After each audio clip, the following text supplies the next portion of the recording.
Islam menjauhkan kita dari problem. Setiap hari, setiap orang pasti menghadapi problem atau permasalahan dalam hidupnya. Beberapa problem itu muncul karena pengaruh kejadian alam yang di luar jangkauan kita. Seperti misalnya tandusnya tanah untuk pertanian. Dan ada beberapa problem yang muncul sebagai akibat dari perilaku kita sendiri. Baik perilaku kolektif beberapa anggota masyarakat maupun perilaku kita orang per orang atau secara individual. Seperti misalnya stres, kesulitan dalam keuangan. Itu seringkali lebih berhubungan dengan akibat dari perilaku kita.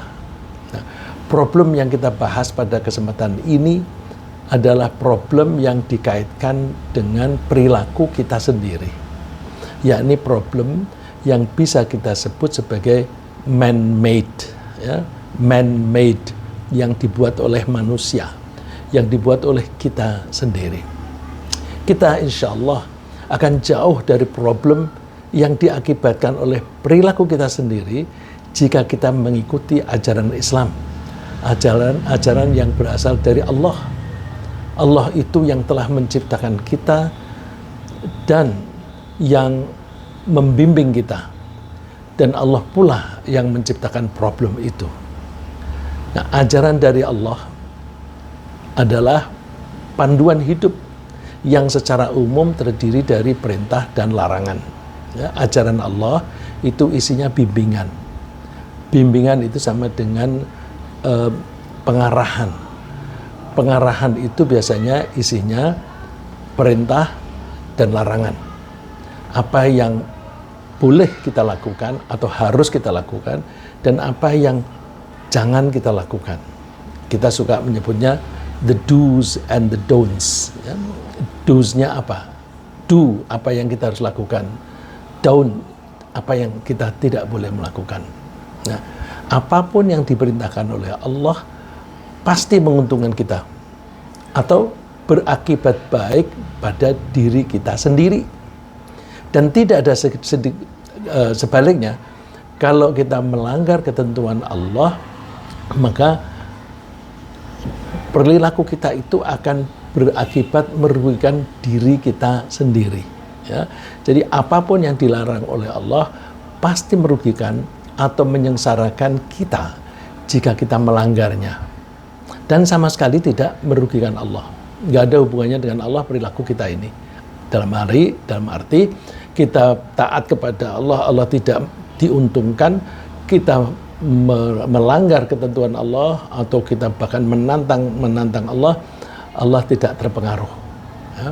Pengaruhnya pada diri kita sendiri melalui mekanisme yang dibuat oleh Allah.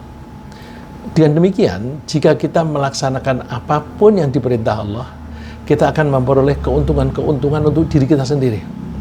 Dan jika kita meninggalkan perbuatan-perbuatan yang dilarang oleh Allah, maka kita akan terbebas dari problem yang diakibatkan olehnya. Jadi, ringkasnya, kalau kita ingin terhindar dari problem, jangan melanggar larangan Allah. Karena semua yang dilarang oleh Allah kalau kita lakukan itu pasti berakibat buruk pada diri kita sendiri. Akibat buruk itu kita seringkali menyebutnya problem. Ya. Jadi problem itu sebagian besar kita ciptakan sendiri, ya, kita buat sendiri. Nah, kalau kita bisa membuat problem dan juga bisa menghilangkan problem, kenapa kita tidak memilih yang menghilangkan problem? Ya. Dengan kata lain, Islam itu adalah pendidikan atau ajaran dari Allah yang menjauhkan kita dari problem kehidupan. Mari kita ambil beberapa contoh dari perbuatan-perbuatan yang dilarang oleh Allah dan konsekuensi yang dihadapi oleh seseorang jika dia melanggarnya. Ya. Di dalam hal melanggar, saya memilihnya jika seseorang melanggarnya, bukan jika kita, karena kita berharap tidak pernah melanggarnya. Ya, jadi saya mengatakannya, mari kita ambil beberapa contoh dari perbuatan-perbuatan yang dilarang oleh Allah dan konsekuensi yang dihadapi oleh seseorang jika dia melanggarnya. Ambil contoh ya, yang banyak terjadi di antara masyarakat. Misalnya perzinaan. Perzinaan atau hubungan seks yang dilakukan oleh seseorang laki-laki dan perempuan yang tidak terikat dengan akad nikah yang sah. Perzinaan itu dilarang oleh Allah. Perzinaan bisa mengakibatkan banyak problem yang menimpa perilakunya sendiri dan bahkan bisa merusak tatanan hidup masyarakat. Jadi akibatnya bisa pada diri orang itu dan imbasnya bisa mempengaruhi lingkungan. Nah, akibat buruk yang menimpa pelakunya sendiri meliputi antara lain tertularnya penyakit kelamin, depresi sebagai akibat karena merasa berdosa atau merasa berkhianat terhadap pasangannya. Jadi kalau punya suami, dia melakukan perzinaan, dia akan menderita depresi, stres yang kalau itu berkelanjutan bisa menyebabkan depresi. Stres itu bisa terjadi karena ada ketakutan akan jatuhnya reputasi. Ya. Bisa juga berakibat pada kurang puas pada pasangannya sendiri.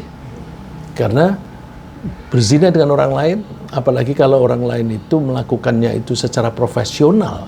Kalau secara profesional, maka mereka mempunyai trik-trik yang bisa membuat lebih memuaskan daripada pasangannya sendiri. Nah, ini akan berakibat hubungan suami istri menjadi renggang. Nah, juga perzinaan bisa mengakibatkan perasaan hina diri, terutama bagi wanita yang dianggap oleh kaum lelaki sebagai objek pemuasan nafsu belaka. Nah, kalau orang profesinya zina, maka oleh customernya dia tidak dianggap sebagai manusia, tapi dianggap sebagai objek. Tidak dianggap sebagai subjek, tetapi sebagai objek. Karena dia dianggap sebagai objek orang bayaran, maka orang yang menjadi subjeknya bisa menghinakan orang itu, bisa memperlakukan orang itu dengan cara yang menyakiti, misalnya dengan memukul atau memfitnah dan sebagainya. Nah, akibat buruk yang menimpa keluarga misalnya itu bisa berupa disharmoni antara suami istri, bisa menyebabkan perceraian, dan bisa menyebabkan terlantarnya anak-anak.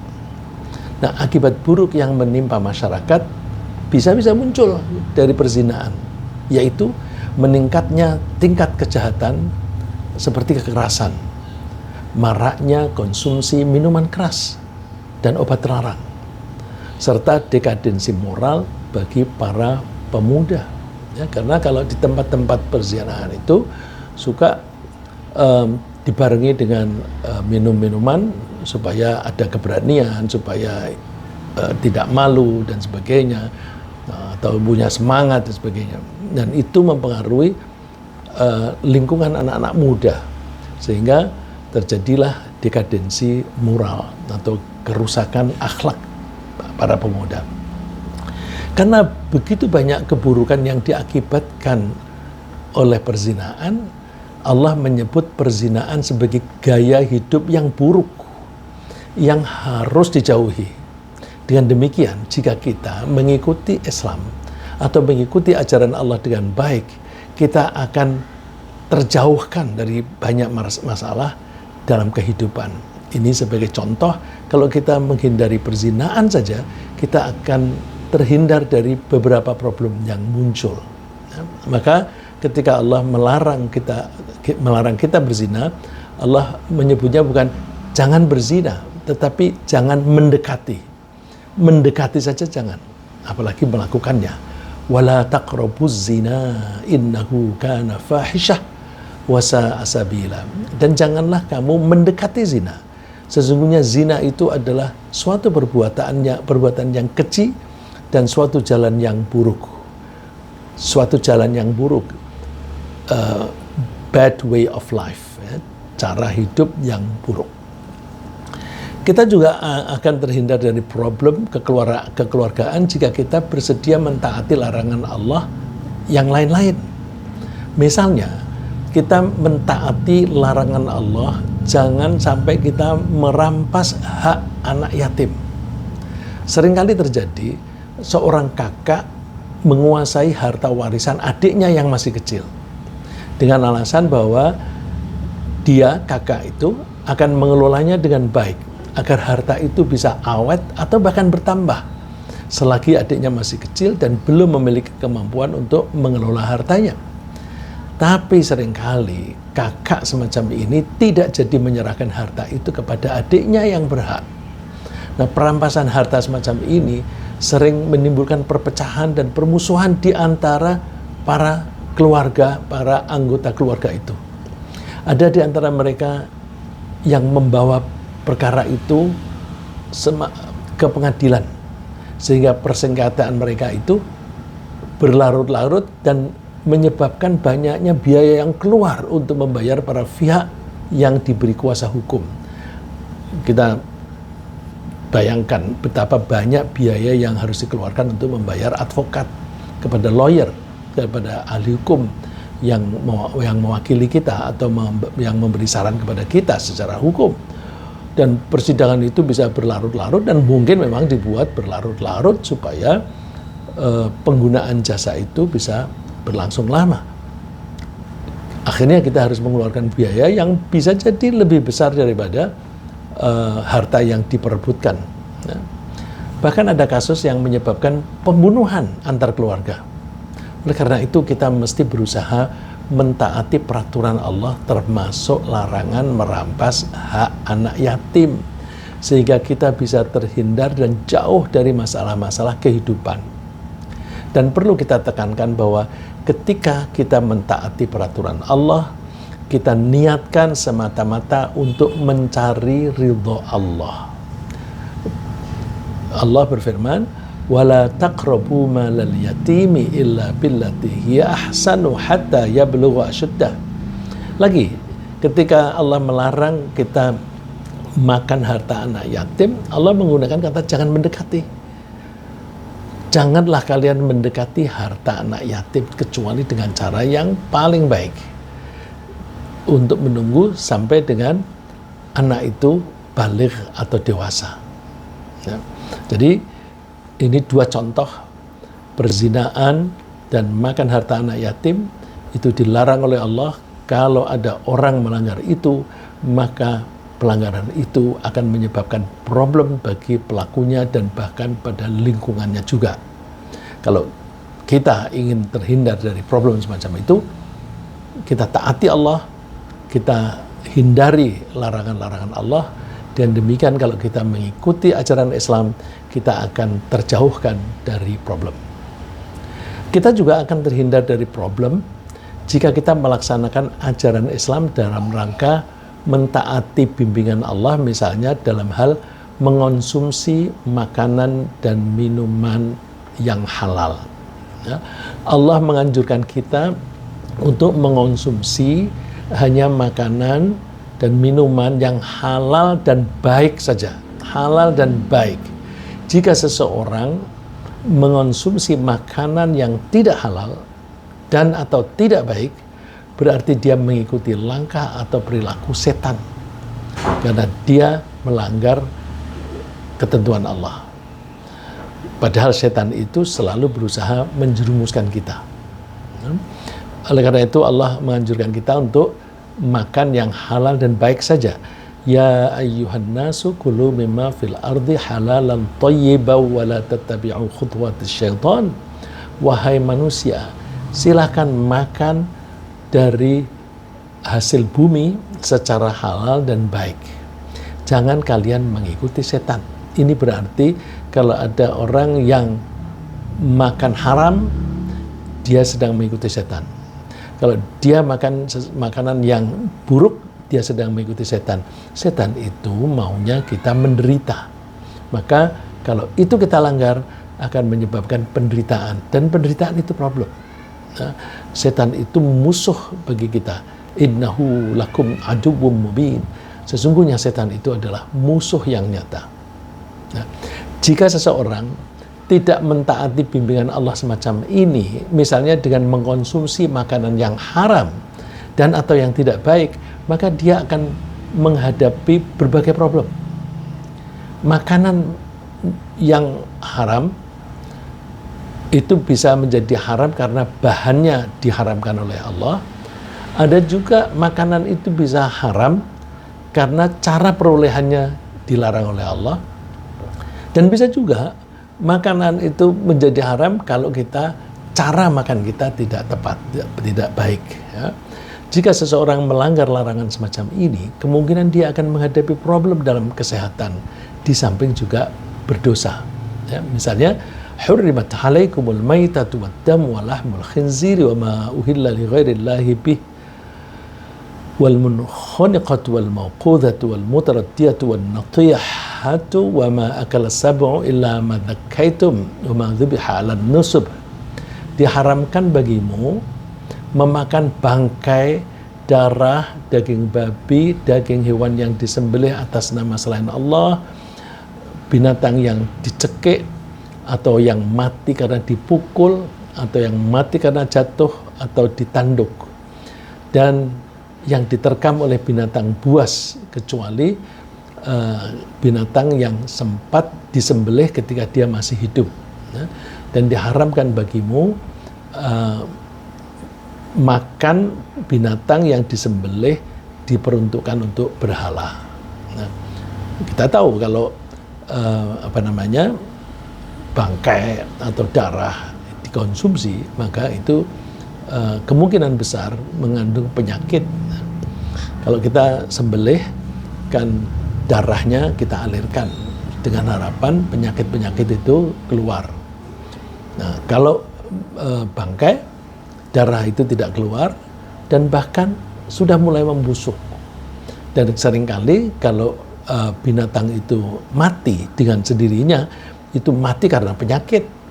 Nah, kalau mati karena penyakit, berarti dagingnya itu mengandung penyakit yang kalau dikonsumsi bisa menyebabkan penyakit bagi orang yang memakannya. Jadi kalau kita menghindari makanan yang jelek, makanan yang haram, kita akan terhindar dari problem-problem semacam itu. Nah, makanan juga bisa menjadi haram bagi seseorang jika dia memperolehnya dengan cara merebut dari pemiliknya tanpa izin dan tanpa kerelaannya. Misalnya dengan cara mencuri, dengan cara merampas, dengan cara menipu, atau dengan cara mengurangi haknya. Mengurangi haknya ini seringkali yang terjadi itu melalui korupsi, yang seharusnya sebagian dari harta itu, dari dana yang dialokasikan oleh pemerintah itu untuk masyarakat, tapi diambil.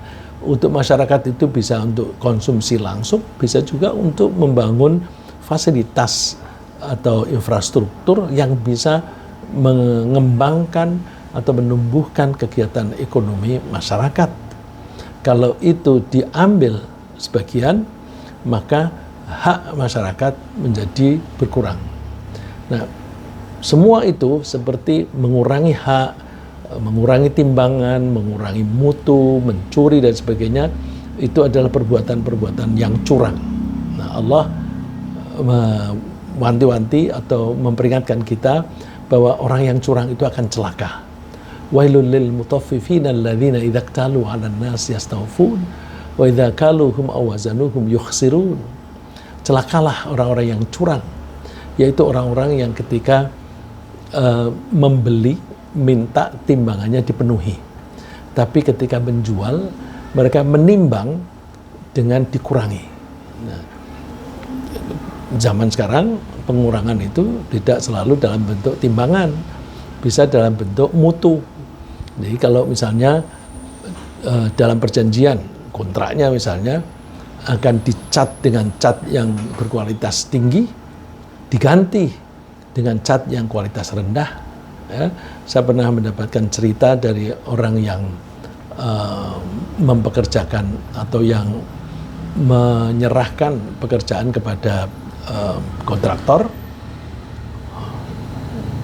ketika gedung itu dicat, kebetulan itu museum, ya, ketika dinding itu dicat, dia paham, oh ini bukan merek itu, tapi dia melihat kalengnya dengan merek yang disetujui, tapi dia melihat hasilnya bukan ini kalengnya saja. Kemudian ditelusuri, benar itu kalengnya saja yang pakai merek seperti yang disetujui, tapi itu diisi dengan cat yang lain. Akhirnya ya kebetulan untuk museum itu bisa menuntut kepada yang memenangkan kontrak itu untuk mengelupas kembali cat yang sudah dipasang itu diganti dengan cat yang sesuai dengan kontraknya. Nah, itu akan menyebabkan problem. Nah, paling tidak kalau seperti itu dia menjadi rugi karena biaya dia menjadi double. Nah, reputasinya pun juga jatuh. Kalau reputasinya jatuh, maka dia sulit akan mencari order lagi. Nah, lagi, makanan juga bisa menjadi haram bagi seseorang jika dia merampas hak orang lain dengan cara memberi sogokan kepada pengambil keputusan agar hak itu dialihkan kepadanya. Nah, kalau tanpa sogokan, mungkin perusahaan lain yang menang. Kalau perusahaan yang lain menang, maka rizki atau keuntungan itu adalah hak orang yang itu. Tetapi kalau ada orang menyogok pengambil keputusan sehingga tidak jadi perusahaan itu yang menang, tetapi yang menyogok itu yang dimenangkan, ini berarti dia merampas penghasilan orang lain. Nah, itu penghasilan yang diperoleh dari sogokan semacam itu tuh haram. Makanya menyogoknya ya haram, menerima sogokannya juga haram. Nah, Allah melarangnya, wala ta'kulu amwalakum bainakum bil batili wa tudlu biha ilal hukami li ta'kulu fariqam min amwalin nasi bil ithmi wa antum ta'lamun. Jangan kalian makan harta di antara kalian dengan cara yang salah, yaitu dengan cara kalian mengulurkan sogokan kepada para pengambil keputusan agar kalian bisa makan bagian dari harta orang lain dengan cara berdosa. Padahal kamu mengetahui, ya, orang-orang yang semacam itu tahu kalau itu haram. Ya. Nah, ini menimbulkan banyak problem.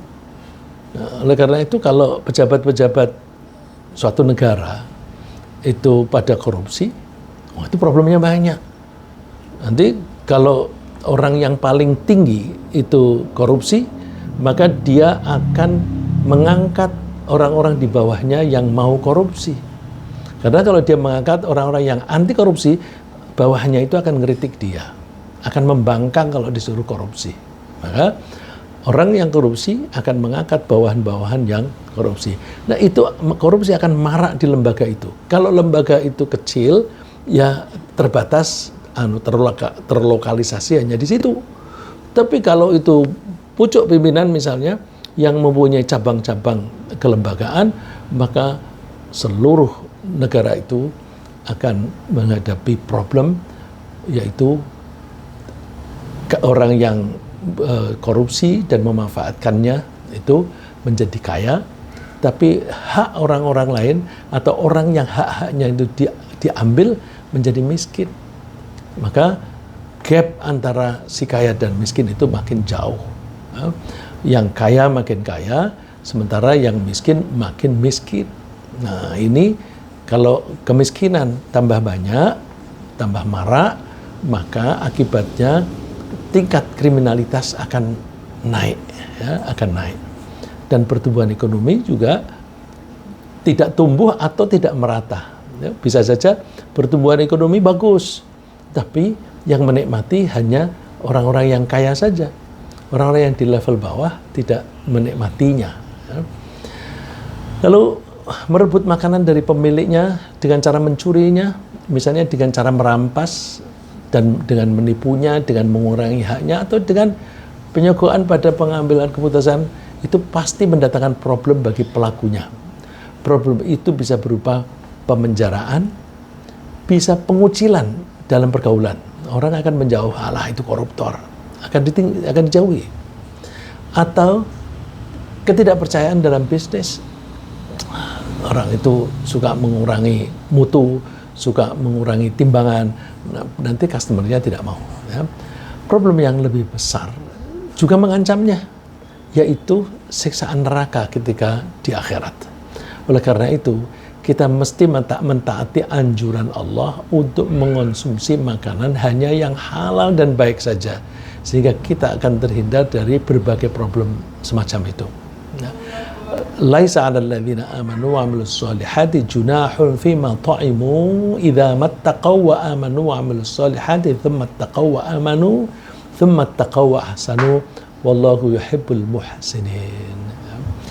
Tidak ada dosa bagi orang yang beriman dan beramal soleh dan berperilaku baik.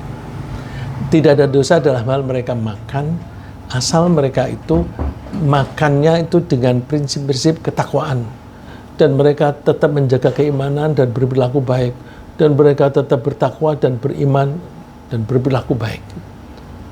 Allah suka orang yang selalu berusaha melakukan yang baik-baik saja. Ini sampai kata-kata asal mereka beriman dan bertakwa dan beramal soleh, beriman dan bertakwa, beriman, sampai diulang 3 kali. Ini menunjukkan betapa pentingnya menjaga makanan ini dalam rangka taat kepada Allah. Dan ini seringkali menggoda sehingga banyak orang yang terjerumus meskipun orang itu menyadari dan mengetahui bahwa cara-cara itu haram. Ya. Ya, kita sebagaimana kita ketahui, korupsi yang banyak terjadi justru di bidang peribadatan. Ya. Di bagian pemberangkatan haji, itu korupsinya marak sekali. Ya. Marak sekali. Bahkan ada yang misalnya lembaga luar negeri yang memberi fasilitas undangan pergi haji gratis. Misalnya ada 50 orang yang diundang secara gratis. Nanti yang dikasih gratis beneran itu hanya sebagian saja. Yang lain dijual. Kamu kepengen haji, langsung berangkat, aku bisa ngatur. Kamu bayar 300 juta misalnya. Lalu padahal dia sudah tahu nama itu ada. Terus dia tawarkan kepada orang yang bersangkutan seolah-olah dia bisa menolong untuk memberangkatkan haji saat itu juga, asal dia mau bayar. Terus dia bayar dengan mahal. Dia merasa bahwa dia bisa pergi haji dengan cepat membayar itu.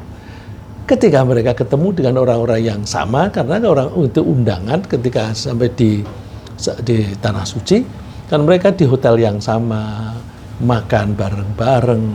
Terus mereka ngobrol, kamu bayar berapa? Aku bayar 300. Bayar 300? Aku gratis. Ini gratis. Terus aku bayar 400. Nah, ketahuan. Nah, itu jadi ibadah saja itu dikorupsi. Gimana? Nah, ada satu hal lagi yang bisa mendatangkan problem dalam berbagai aspek kehidupan, yaitu kebohongan. Islam melarang kebohongan. Begitu seseorang itu bohong, dia berarti mengundang problem. Kalau kita mau menjaga kejujuran, maka problem itu akan jauh dari kita. Reputasi seseorang akan jatuh, dan dia akan mengalami banyak kesulitan jika ia berbohong dalam bekerja, berbohong dalam berbisnis, berbohong dalam berceramah, berbohong dalam berpolitik, berbohong dalam perkawinan, atau berbohong dalam pergaulan. Untuk menghindari problem-problem semacam itu, kita mesti berpegang teguh pada ajaran Islam agar kita jujur dalam kegiatan apapun. Kegiatan apapun kita harus jujur. Ya. Rasulullah menasihati kita, alaikum bisidq, kalian harus jujur. Fa inna sidqa yahdi ilal bir, karena kejujuran itu mengarahkan kita kepada kebaikan. Ya. Wa innal birra yahdi ilal jannah, sedangkan kebaikan itu mengarahkan kita ke surga.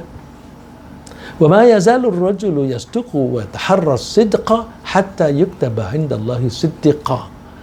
Dan seseorang bila dia terus-menerus jujur, dan dia menjaga kejujuran itu, dia nanti akan tercatat sebagai orang yang jujur di sisi Allah dan juga di sisi manusia. Jadi untuk membangun reputasi baik, reputasi jujur, kita itu perlu membangun bertahun-tahun, bukan hanya berhari-hari. Berhari-hari, misalnya orang jujur 3 tahun, kemudian dia curang sekali saja, udah kecurangan yang sekali itu akan menodai semuanya. Nah, sebaliknya, kalau itu tadi kalau jujur, sebaliknya kalau bohong, fa innal kadhiba yahdi ilal fujur. Kebohongan itu mengarah kepada mengarah kepada dosa, ya. Wa innal fujura yahdi ilan nar. Sedangkan dosa itu mengarah kepada neraka. Wa ma yazalu rajulu yakdzibu wa taharral kadhiba hatta yuktaba indallahi kadzdzaba. Kalau orang itu secara terus-menerus dia bohong lagi, maka oleh Allah dia dicatat sebagai pembohong. Nah, kalau Allah mencatat dia sebagai pembohong, maka orang-orang pun akan menganggap dia sebagai pembohong. Nah, tentu masih banyak lagi contoh ajaran Islam yang bisa menjauhkan kita dari problem dalam kehidupan. Jika kita betul-betul mentaatinya, maka kita akan terhindar, akan terjauhkan dari problem itu. Jadi kita kalau kepingin hidup ini nyaman, pegang ajaran Allah, pegang Islam. Apa yang dianjurkan, dilakukan, kita laksanakan. Dan anjuran-anjuran itu kalau kita laksanakan akan menguntungkan kita sendiri, akan mempermudah kehidupan kita. Sebaliknya, kita jangan sampai melanggar, mohon maaf, bukan sebaliknya. Ya, pada saat yang sama, kita menghindari larangan-larangan, karena larangan apapun yang ditentukan oleh Allah pasti mendatangkan problem. Bisa problem di dunia, bisa problem di akhirat. Tapi yang lebih banyak problem itu di dunia pun muncul dan nanti di akhirat lebih dahsyat lagi. Ya, secara ringkas, berbagai problem kehidupan itu akan jauh dari kita jika kita mau melaksanakan apapun yang diperintah oleh Allah dan mau meninggalkan apapun yang Allah larang. Ya, ringkasnya apa yang kita bahas pagi ini adalah bahwa semua tindakan yang dilarang Allah pasti mendatangkan problem jika dilanggar. Perzinaan misalnya bisa mendatangkan problem bagi pelakunya, bagi keluarganya, dan bagi masyarakat. Merampas harta anak yatim itu bisa merusak kerukunan keluarga. Mengonsumsi makanan haram bisa mendatangkan problem seperti penyakit, pemenjaraan, pengucilan, dan gagal bisnis. Untuk menjauhkan diri dari berbagai problem, kita melaksanakan apapun yang diperintah Allah dan meninggalkan apapun yang Allah larang. Semoga Allah menjadikan kita sebagai orang-orang yang taat kepadanya, yaitu yang melaksanakan perintah-perintahnya dan meninggalkan larangan-larangannya. Amin.